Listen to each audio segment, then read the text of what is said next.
BBC Sounds. Music, radio, podcasts. Thanks for downloading this episode of In Our Time. There's a reading list to go with it on our website, and you can get news about our programmes if you follow us on Twitter at BBC In Our Time. I hope you enjoyed the programmes. Hello. In 1966, Chairman Mao began the Cultural Revolution, an uprising within his own party, setting communists against each other with mass violence on the streets and the overthrowing of his enemies. Universities closed, the students forming Red Guard factions to attack old ideas, old culture, old habits, old customs and each other. To renew the revolution, Mao feared was now too bourgeois. Over 1 billion copies of Chairman Mao's Little Red Book were printed to support his cult of personality, and hundreds of thousands were killed before Mao himself died in 1976 and the revolution was cancelled. With me to discuss the Cultural Revolution are Rana Mitter, Professor of the History and Politics of Modern China and Fellow of St Cross College, University of Oxford; Sun Peidong, Visiting Professor at the Centre for International Studies at Sciences Po, Paris; and Julia Lovell, Professor in Modern Chinese History and Literature at Birkbeck, University of London. Julia Lovell, let's look at some of the context before the Cultural Revolution. There was a great leap forward. Can you tell us about that and why that matters? The Great Leap Forward was a radical campaign launched by Mao in 1958 to accelerate China's industrialisation and enable China to catch up economically with the UK and the US. Now, the theory was that workers in China could be mobilised through frenzied indoctrination to work enormously long hours to increase crops and industry without new capital investment. And underpinning this campaign was crash collectivisation into communes containing tens of thousands of people, which were in turn supposed to lead to economies of scale that would generate surpluses to feed the cities and drive industrial growth. Now, Mao was very eager to increase food surpluses to sell abroad to earn foreign exchange for weapons and other industries. But the results of the Great Leap Forward were tragic. Local officials were desperate to please party bosses, and they handed over huge amounts of grain to the government. So people at the grassroots were left with almost nothing to eat, and historians estimate that 30 to 40 million died in the nationwide famine that resulted. 30 or 40 million? 30 or 40 million died in the famine, and Mao himself, despite receiving intelligence that people were starving, he refused to row back from the Great Leap Forward until 1961. Now, the Great Leap Forward is a really important part of the backstory to the Cultural Revolution for a few reasons. First, it revealed Mao's eagerness for radical solutions and his impatience to accelerate the communist revolution. It shows also his faith in the power of the masses. He believed that they could be mobilised to do anything.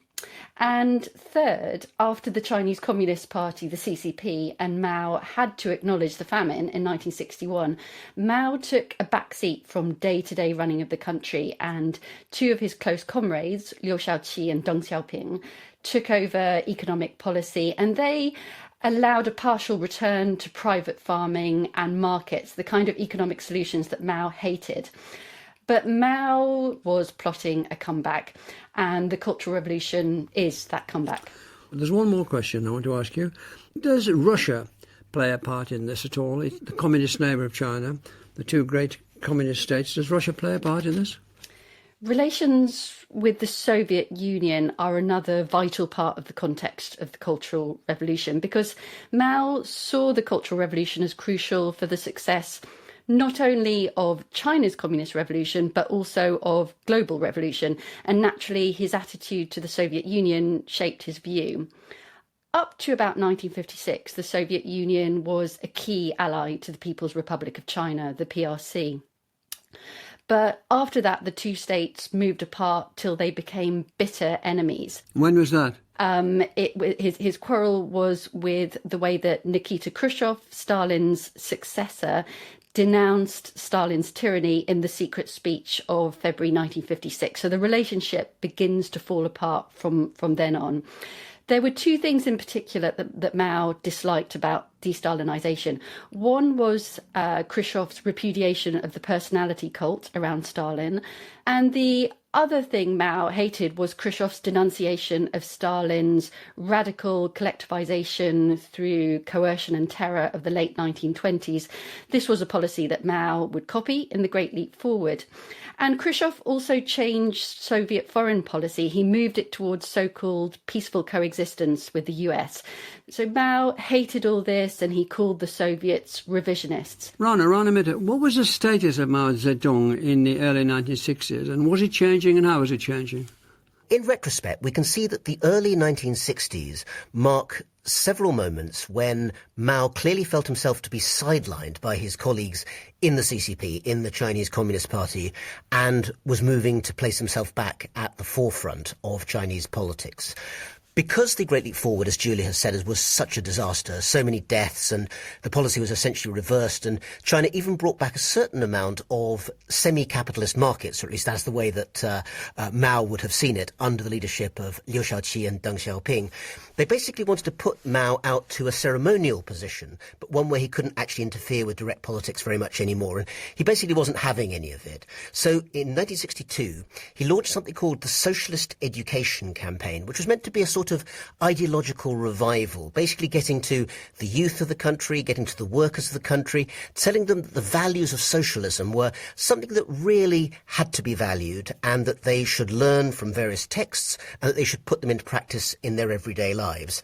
And then this was added to 2 years later, in 1964, with a new campaign which concentrated on a different part of Chinese society, and that was the army, the People's Liberation Army, which of course had been formerly known as the Red Army. It was the force that had brought Mao and his followers to power in 1949 as part of this big peasant revolution, literally coming out of the countryside. And this campaign was being used to remind people that the army stood very much at the base of the party's power.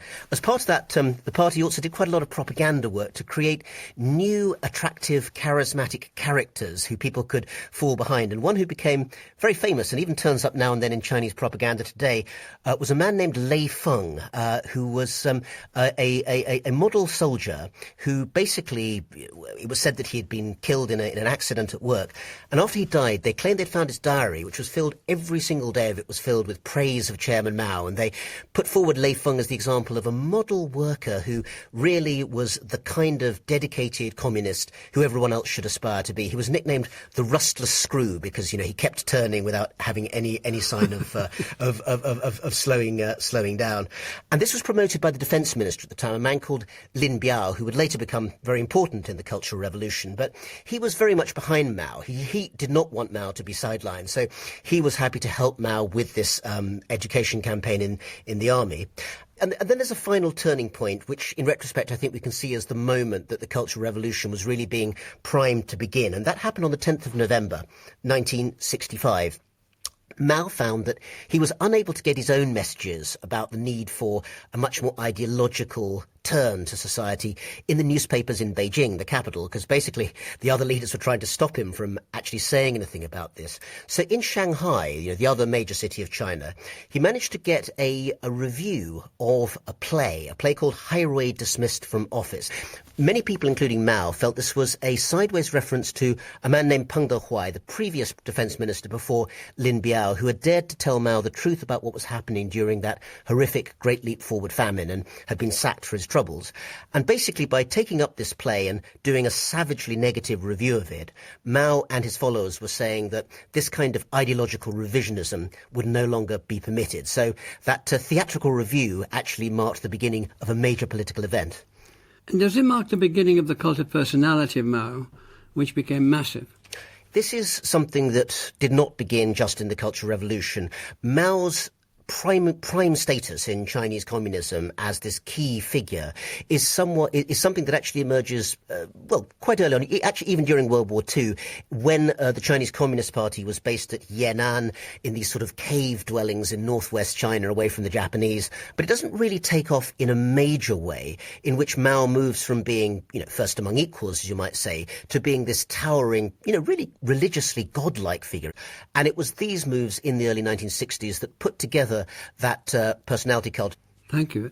Sun Peidong, what was it that Mao Zedong wanted from the Cultural Revolution? Mao wanted to reassert his control over the Chinese Communist Party, the CCP, by launching mass campaign during the Cultural Revolution. Imagine that China, or the CCP, is a big tree. In Mao's eyes, he is the only person who can uproot the tree, turn it upside down, and diagnose it. And China, the CCP, and the Chinese people must take his prescribed medicine, no matter they were sick or not. What did he want? He wanted to abolish old ways, didn't he? Those revolutionary slogans, but the reality is another thing. That what he said wasn't necessarily what he did. Is that what you're saying? That just give you one simple example. All the culture, all the capitalist or bourgeois things attacked tremendously during the Cultural Revolution by Red Guards.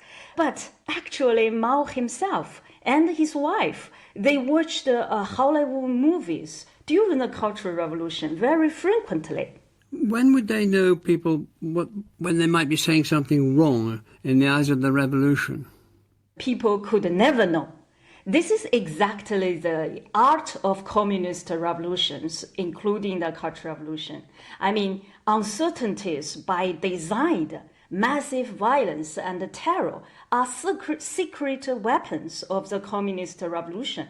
No one is safe under authoritarian regimes. No one should feel safe. So political uncertainties by design, massive violence and terror made it difficult for Chinese people to know whether they were in the right side or the wrong side. This is why Jacques Mallet Dubin stated, "The revolution swallows its own children." Thank you. Julia Lovell, the Red Guards have been mentioned. Can you tell us about them and what did they do? Between 1965 and 1966, Mao built a power base around himself of personal loyalists, including his wife, Jiang Qing. And by 1966, this has given Mao and his allies the power to start purging people that he accused of bourgeois revisionism. So Mao's political message in wanting to start the Cultural Revolution is the party is full of traitors at the highest level, and the only person you can trust is Mao and the people he trusts. So in July, he comes back to Beijing after a time away from the capital to sort of take control of this new campaign that he's fomenting. And the Red Guard movement began around the same time in Beijing in the summer of 1966. It became subsequently infamous for terrorizing urban populations all over China until the movement was suppressed in 1968. Who were the Red Guards? The Red Guards began on school and university campuses with attacks on their teachers and the party organisation within these institutions. And these attacks had been approved by Mao. So Mao had decided that his shock troops for attacking his enemies within the party should be young people, students. So these were people who'd been born around 1949, who had grown up within the propaganda education systems of the PRC, and they'd been thoroughly indoctrinated in his cult. And so in August, Mao publicly approved of the Red Guard. So he famously said to rebel is justified, and that the Red Guard should bombard the headquarters of the Chinese Communist Party, as he meant. And classes were cancelled so students could focus on making cultural revolution. So Red Guards pasted posters everywhere denouncing traitors and reactionaries. And by early August, students were starting to beat their teachers. The first teacher was killed quite soon after that, and many others followed. And from the middle of August, Mao intensified Red Guard fever by hosting a series of huge rallies at Tiananmen Square. in Beijing. He stood on a platform waving at millions of students, all shouting, "Long live Chairman Mao," and waving their Mao Bibles, the little red books. And it's at this moment, in fact, that Lin Biao, who's one of Mao's chief allies and the Minister of the Defense, it's at this point that Lin Biao told young people to destroy old ideas, old culture, old customs and old habits, so to destroy the four olds. And anyone deemed to have quote-unquote bourgeois habits, which could include keeping a pet or wearing tight trousers, anyone with these kinds of suspect habits could be arrested or beaten or worse. One of the things that is most notable and paradoxical about the Red Guard movement is that many of the most violent, the most enthusiastic youths for the Cultural Revolution were actually the ones who had come from families that had been considered actually to be of lower status in the revolutionary hierarchy. In other words, people who had actually, kids who came from bourgeois backgrounds or professional backgrounds, or people who'd been associated with the old nationalists of Chiang Kai-shek prior to the 1949 revolution.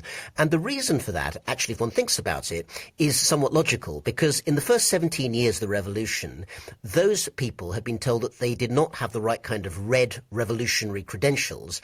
And therefore, when this moment came 17 years in, when the leader of the country was telling them that everything that their communist peers had been doing was actually wrong and had to be overthrown, it was the people who had done badly out of the system who often had the most motivation to overturn it. And again, we've heard rightly about, torture of teachers and people wearing foreign clothes. Winkle-picker shoes were another thing that people tended to pick out in some cities as an example of bourgeois backsliding. But just to give an idea of the massive scale of violence, in December of 1966, the first year of the Cultural Revolution, if you were looking at the wrong moment on Kangping Road in the centre of Shanghai, a major street in China's second biggest city, you would have seen 120,000 Red Guards from two rival factions battling for 4 hours for control of that part of the city. Other Red Guards actually decided that their major target was going to be the army itself, the People's Liberation Army. And in 1968, in the city of Nanning, down in the southwest of China, the Red Guards bombed the riverfront, and essentially we know that about 50,000 people were left homeless because so many buildings were destroyed during this Red Guard versus army battle. Even more terrifying, in the city of Changchun, some Red Guards and the so-called revolutionary masses managed to get some radioactive material from a research lab and were experimenting with creating their own private atomic bomb. Can I come in now to bring in Pedong? Mao sent many of the Red Guards into the countryside. Was it because he realised at a certain stage that he could no longer control them? For Mao, he always has some ways to control the social groups, right?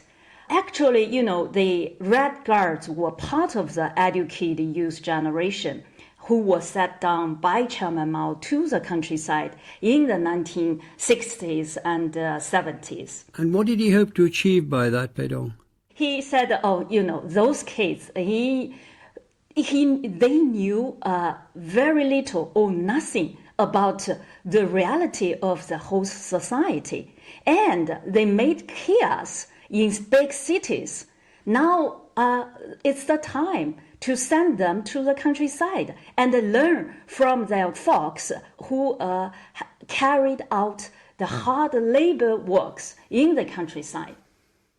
One of the things that I think is worth noting is that although the moving down of this huge number of urban youth to the countryside, and one set of figures says that we're talking about 16.5 million youths being sent, it's a huge number, is that there was a genuine ideological thrust on the part of Mao to actually try and, as he saw it, educate these youths. So while there was clearly a very pragmatic, even cynical element of wanting to get rid of the troublesome youth and send them out of the cities where they were causing trouble to the countryside where they could do less, I think it's also worth noting that there is a genuine element that you can see all through his life in Mao's thinking, that the revolutionary a revolutionary in China had to learn from the peasantry, had to understand what they'd gone through, feel the dirt under their fingernails.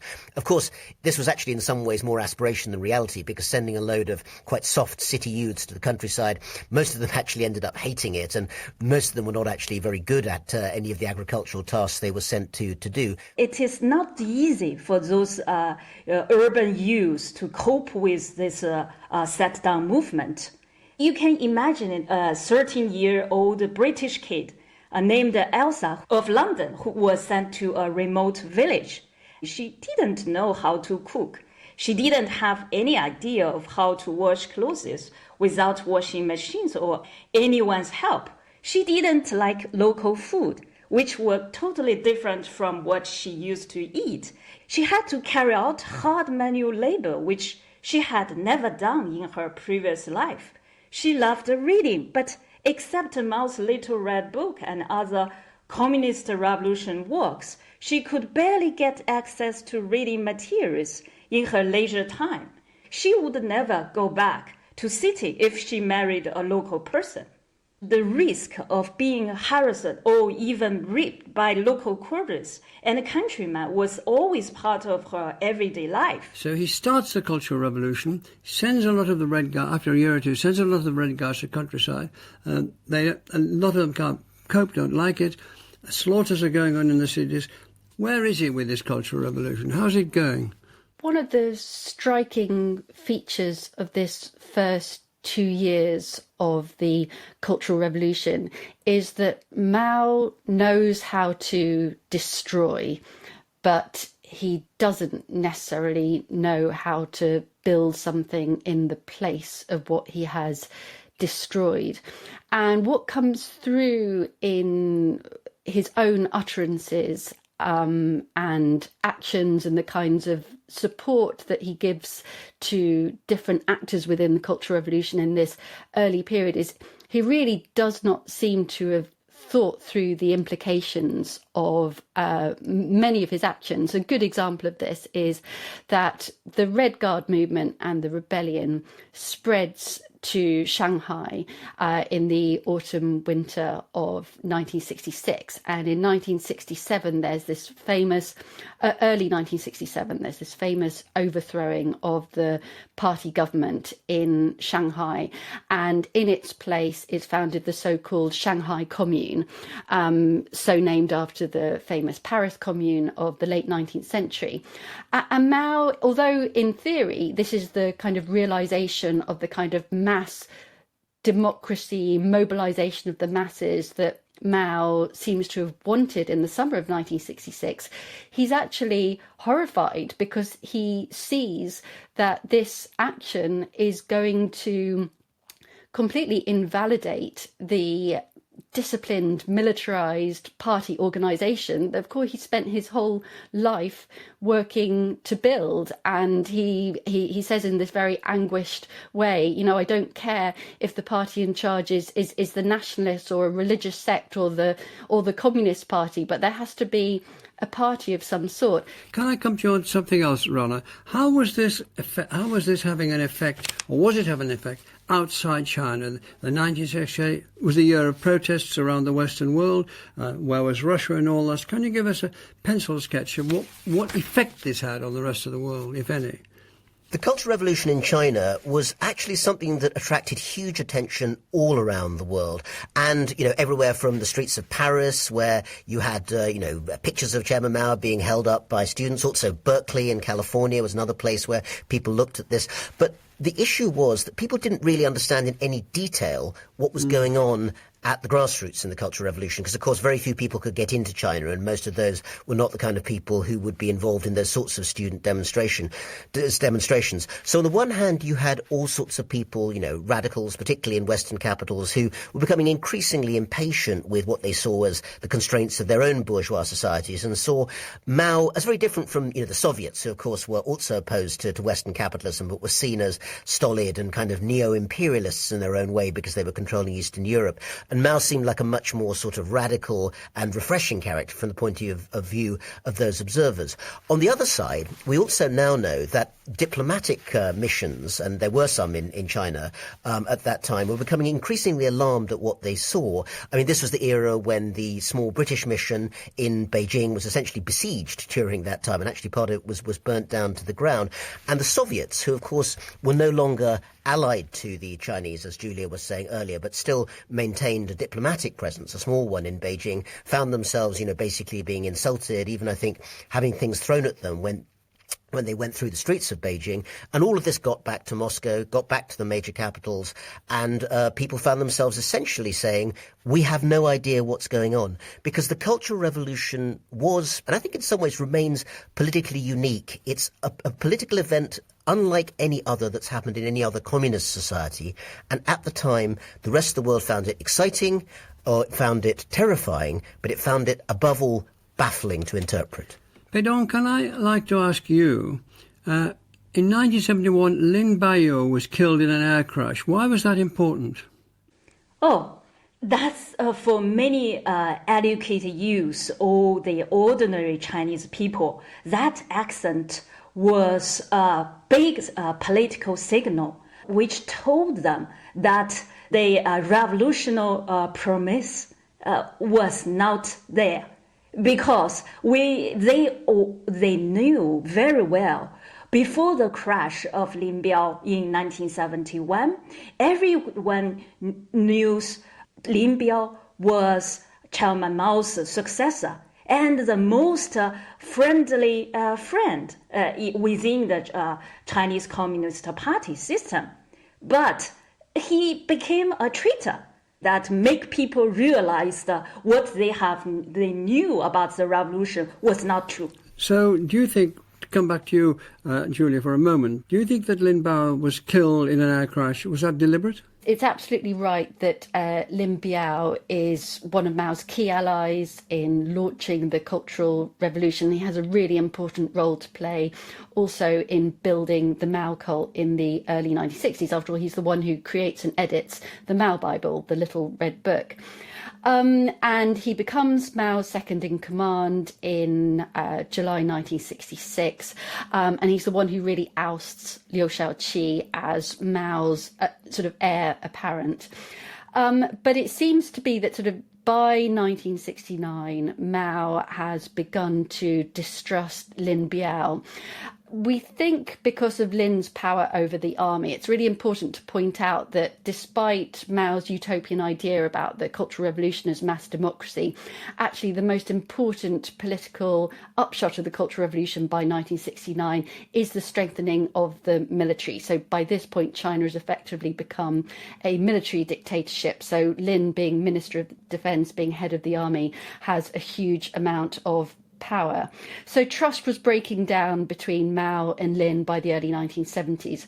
As Peidong says, there's this dramatic and mysterious plane crash in September 1971 when Lin Biao and members of his family die when the plane goes down heading towards China's great enemy, the Soviet Union. There are rumours that Lin and his son had been plotting to assassinate Mao and that Lin fled when the conspiracy was revealed. We still don't know exactly what happened, but I think what we can say is that their impact is clear. So after Lin Biao fled and died, the credibility of Mao and the Cultural Revolution took a major hit. You know, Mao was supposed to be a godlike figure. Yes. How could he have made such a mistake as to select as his heir a traitor and a would-be murderer? And Lin Biao was one of the chief architects of the Cultural Revolution. He'd now been killed. How could we trust him? So many were shocked and revolted, but also others felt relief, I think. You know, perhaps this exhausting Cultural Revolution was going to come to an end. Did Richard Nixon's visit in 1972, Rana Mitter, much made of, turning an opera amongst other things, did that have anything to do with ameliorating the Cultural Revolution, bring it into the wider world? What was the real consequence of that as far as you're concerned? It's a really important turning point, and it does mark an important moment in the ending of the Cultural Revolution. Essentially, after the death of Lin Biao, the former foreign minister we've mentioned, Chinese domestic and foreign policy was in turmoil. But there was also a big problem that the relationship with the Soviet Union had become more and more brittle. In fact, there was the danger, actually, of a war breaking out on the Ussuri River on the border between the Soviet Union and China in 1969. While that had calmed down a bit by the early 1970s, it's now clear that various various figures, including quite likely Mao himself, may have thought that moving towards opening diplomatic relations with America, which had been frozen ever since the revolution of 1949, was now a good move, not only in its own right, but also because both the Americans and the Chinese distrusted the Soviets more than they distrusted each other. But of course, by doing that, it was opening the way for China to re-enter the wider world. It had, of course, entered the United Nations, where it hadn't held the China seat. That had been with Taiwan. So it entered the United Nations in 1971, that year before, and then the opening to America came as another sign that that slow but steady move towards opening to the outside world would take place. It wasn't straightforward because various people, including Jiang Qing, the wife of Mao, were actually very against the idea of opening up. And we think that figures like Zhou Enlai, the Prime Minister, who's generally considered to be more pragmatic, were much more in favour of the opening to the outside world. But we do also know that Jiang Qing took one advantage of the opening to America, which is apparently she asked for a copy of the Hollywood film The Day of the Jackal to be supplied so that she could watch it in her private cinema, or at least so it's reported. And you can certainly in retrospect see that as an important moment for the opening up of China to the world. Pei Dong, the goal of the Cultural Revolution was to root out bourgeois practice, as I understand it, and corruption. Did they succeed with that? Did Mao succeed with that, Pei Dong? No, it didn't and will not. How could you root out bourgeois practices in China if Chairman Mao, his wife, and some of Chinese elites watched the Hollywood movies during the Cultural Revolution, as we already discussed? And how could you crack down Western and Chinese classical novels if people practiced a series of smart underground cultural activities? And how could you ban capitalist clothing if people wore them under Mao suits or military uniforms, which were popular and legitimate outfits in the Mao era? So, in terms of corruption, my research shows that the national-wide corruption after 1949 came from the set-down movement. Let's take Elsa's case as an example. If she was born in an elite family, her parents could make every policy reasonable excuse to keep her in her home city. If she was set to the countryside, her parents would use their personal connections, 关系, to transfer her to a better place with a better life situation. If all these ways didn't work out, her parents would try very hard to eventually bring her back to city as soon as possible. Of course, before going back to her home city, she would be nicely treated in the countryside thanks to her parents' personal connection. So as for ordinary educated youth, they would save money from their everyday expenses to buy gifts and offer to local courtiers who had the power to allow them to go back to their home place. If Elsa had nothing to offer, she had to give herself to local courtiers as a sexual bribe. Julia Lovell, how did the Cultural Revolution, or did it affect the Cold War? The Cultural Revolution can be seen as the beginning of the end of the Cold War in a couple of ways. First of all, the Cultural Revolution weakened the global communist movement because this campaign was so focused on attacking the revisionism of the Soviet Union. So the Cultural Revolution led to the splintering of communist parties all over the world, but especially in the developing world, which split into pro-Soviet and more radical pro-Maoist groupings. But even in Europe, the region of strongest Soviet influence, even in Eastern Europe, some national parties took the opportunity to distance themselves from Moscow's control. And when you have this extraordinary spectacle from the early 1970s of both the Soviet Union and China separately trying to make up with the US, when you have this unedifying scene of communist superpowers fighting with each other and considering the leader of the capitalist world a lesser enemy, this inevitably devalues communism as a global ideology. And there's one other impact which I'd mention.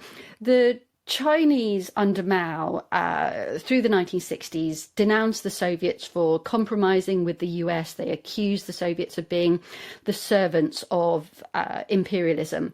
The Soviets then felt compelled to be far more energetic and generous in aiding anti-colonial, post-colonial insurgencies in the developing world.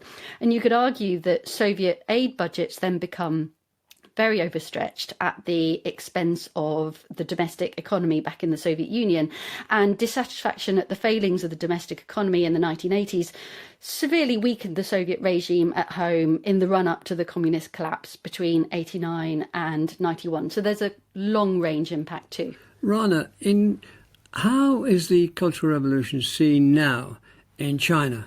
The Cultural Revolution came to an end with the death of Mao in 1976, and some of its major perpetrators, the so-called Gang of Four, were put on trial in 1981, the same year that it was officially rejected by the Chinese Communist Party. They put out a formal statement, a very rare thing, on one of their own policies, saying it had been a mistake.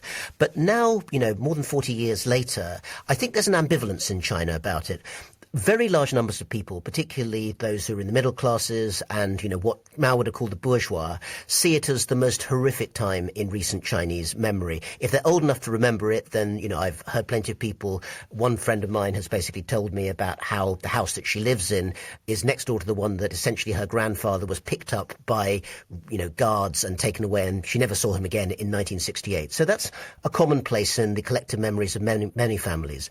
But more interestingly, in terms of paradox, many people who are far too young to remember the Cultural Revolution have started to feel very nostalgic for that era, because they've created a sort of invented version of the Cultural Revolution in their minds, where the violence never really took place, but instead the ideological purity of Mao is seen as a contrast to what they regard as the sort of rather degenerate capitalist consumerism of today's China, which of course is run by a communist party, but it is a highly marketized economy. And these so-called neo-Maoists, who Julia, of course, has written about, operate on the internet. They have their own magazines. They have plenty of very lively and often very angry discussions. And those groups have actually managed to create quite a following for themselves, in which they argue that actually the problem with today's Chinese Communist Party is not that essentially it's, veering, it's too dictatorial or too authoritarian. They argue that it's not really Maoist enough, and that going back to some of the values of the Cultural Revolution is something that they ought to do. And you find actually that is a more widespread view in China than you might expect, even though the mainstream, I think, is still to reject the Cultural Revolution as a time of real horror. Pei Dong, what's your view of the longer-term impact of the Cultural Revolution? As a Chinese, I would like to divide the long-term impact of the Cultural Revolution into three layers. Three castrations. Please forgive me for using this word. Firstly, institutional castrations. You may know there were power struggles between two party lines. Liu Shaoqi was originally groomed as Mao's successor. He died under harsh treatment during the Cultural Revolution. Lin Biao's accident was another case in point. China will never be a free society if we don't build institutional pillars of respecting and protecting market economy, individual property rights, separation of powers, and freedom of thought. Secondly, spiritual castrations. People always say intellectuals are the social conscience of a society. How can you expect a society is an open society if its intellectuals have to kneel down before power for bread? When Chairman Mao's personal opinions became the only truth, many individuals didn't believe they could also have their own opinions. And it continues after the Mao era. Thirdly, cultural castrations. After the successive social campaigns of the Mao era, in particular the Cultural Revolution, it has become a new normalcy that right and wrong actually has no longer important. What's important? Leaders or those who have power or big money, their opinions or attitudes matter. Thank you very much. Finally, Rana, do you think in some way this was a great energizer. Because of this, even the collapse of it, the confusion of it, the turmoil, the millions and millions of people killed and so on.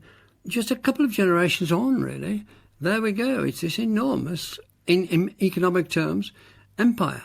I think in the end, I can't call it an energizer, because while there was a huge amount of political energy placed into the Cultural Revolution, and it is a unique historical event, I think there's nothing really to compare with it that I can think of.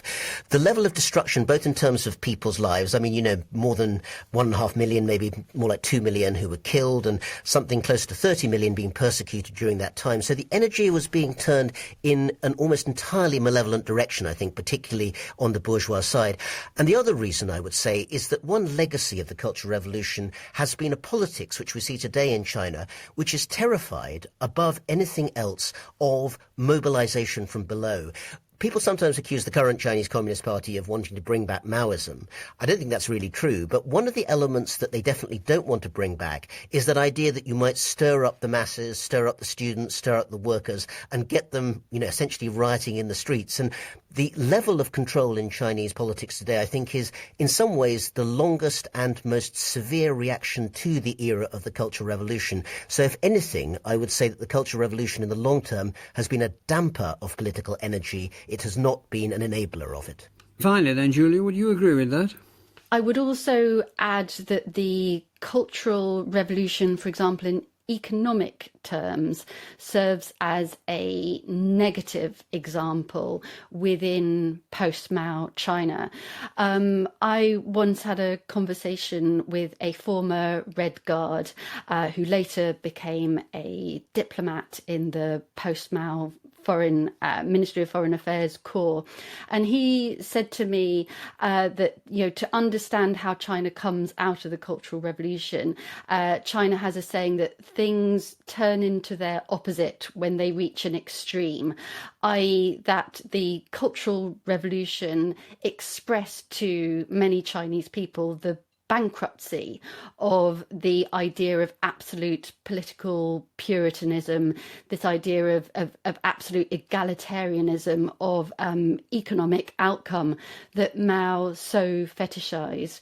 And so the negative example, the catastrophes of the Cultural Revolution, according to this former Red Guard, told the Chinese people very plainly that they needed to walk a different road. And in some ways, he almost seemed to be implying that he was thanking the Cultural Revolution for turning China onto a road of economic reforms, whereas the Soviet Union in the 1980s did not have that same sort of spectre of political catastrophe, and so did not feel impelled to reform with the intensity that China did. Well, thank you very much. Thanks to Julia Lovell, Sun Pedong and Rana Mitter. We take a break on Christmas Eve and we'll be back on New Year's Eve to discuss eclipses in astronomy, history and myth. Thanks for listening.